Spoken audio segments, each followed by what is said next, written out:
Hi friends, வணக்கம். Welcome back to தமிழமுதம். எல்லாரும் எப்படி இருக்கீங்க? நம்ம வாழ்க்கையில எத்தனை ஆசைகள் இருந்தாலும் அதுல ரொம்ப முக்கியமான ஒரு விஷயம் நாம சொந்தமா ஒரு வீடு வாங்குறது தான். வாடகை வீட்டுல படும் கஷ்டத்தை எல்லாம் நினைச்சுக்கிட்டே எப்படியாவது ஒரு அடி நிலமாவது வாங்கி 4 சுவத்துக்குள்ள நம்ம சொந்தக்காரங்க முன்னாடி தலை நிமிர்ந்து நிக்கணும் அப்படின்னு எல்லாருமே நாம ராப்பகலா ஓடுறோம். அப்படி நம்ம வியர்வையை சிந்தி கஷ்டப்பட்டு சேர்க்கிற பணத்தை எல்லாம் கொண்டு போய் ஒரு வீட்டுல முதலீடு பண்ணுவோம். ஆனா அந்த வீடு வாங்குறப்ப சின்னதா ஒரு கவனக்குறைவு இருந்தா கூட அது நம்ம குடும்பத்தோட நிம்மதியையே மொத்தமா காலி பண்ணிருங்க. அதனால நம்ம வீடு எப்படி இருக்கணும், எந்த மாதிரி வீடுகளை பார்த்தாலே ஓடிடணும் அப்படின்னு ஆன்மீகமும் வாஸ்துவும் ஜோதிடமும் என்ன சொல்ல வருது அப்படின்னு இந்த வீடியோல பாக்கலாங்க. இந்த வீடியோவை ஸ்கிப் பண்ணாம முழுசா பாருங்க. முதல்ல நம்ம எல்லாரும் பாக்குறது ஒரு வீடு வாங்குறதுக்கு முன்னாடி தெருக்குத்தை தான் பாக்கணுங்க. நம்ம ஊர்ல சொல்லுவாங்க பாருங்க, அடே அது தெருக்குத்து வீடுடா, வேண்டாம் அப்படின்னு. ஆனா அதுலயும் ஒரு சூட்சமம் இருக்குங்க. கிழக்கு அல்லது வடக்கு பார்த்த வீடுகளுக்கு நேர் எதிரே தெரு வந்து முடிஞ்சா அது சில நேரங்கள்ல பெரிய ராஜயோகத்தை கூட அள்ளி கொடுக்குங்க.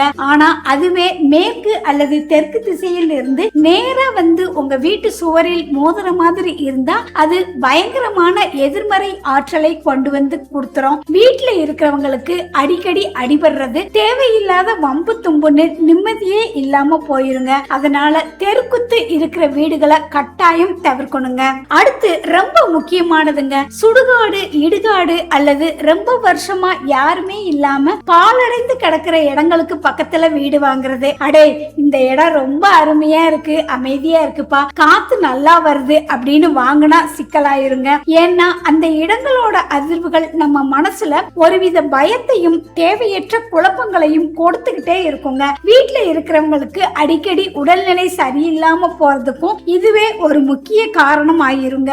வீடுன்னா அது எப்படி இருக்கணும், பாக்குறதுக்கு சதுரமாகவோ அல்லது செவ்வகமாகவோ இருக்கணுங்க. அதுதான் அழகு, அதுதான் லட்சுமி கடாட்சம். ஆனா சில மனைகள் முக்கோண வடிவத்திலேயோ அல்லது வட்ட வடிவத்திலேயோ இருக்கும். அது மட்டும் கிடையாதுங்க, வீட்டோட மூளையெல்லாம் வெட்டப்பட்ட மாதிரி இருக்கும். குறிப்பா சொல்லணும்னா ஈசானிய மூளை எனப்படும் வடகிழக்கு மூளை அல்லது கன்னி மூளையான தென்மேற்கு மூளை இடிஞ்சு போய் அல்லது வெட்டி வச்ச மாதிரி இருந்தா அந்த வீட்டுல இருக்கிறவங்களுக்கு பணவரவு நின்னே போயிருங்க. கையில காசு தங்க மாட்டேங்குது அப்படின்னு புலம்புறதுக்கு இதுவும் முக்கிய காரணம். சில பேர் என்ன பண்ணுவாங்க அப்படின்னா, ஏங்க இந்த வீடு ரொம்ப பாழடைஞ்சு கிடக்குங்க, ஆனா வெறும் அடிமட்ட விலைக்கு கொடுக்கறாங்க அப்படின்னு ஆசைப்பட்டு வாங்கிடுவாங்க. பல வருஷமா பூட்டி கிடந்த வீடுகள்ல அங்க வாழ்ந்தவங்களோட சோகமும் கஷ்டமும் ஒருவித எதிர் சக்தியா தங்கி இருக்குங்க. அந்த வீட்டை நம்ம விலைக்கு வாங்குறப்போ அவங்களோட கஷ்டமும் சேர்ந்து நம்ம தலையில விடிஞ்ச மாதிரி ஆயிருங்க. அதனால ரொம்ப நாளா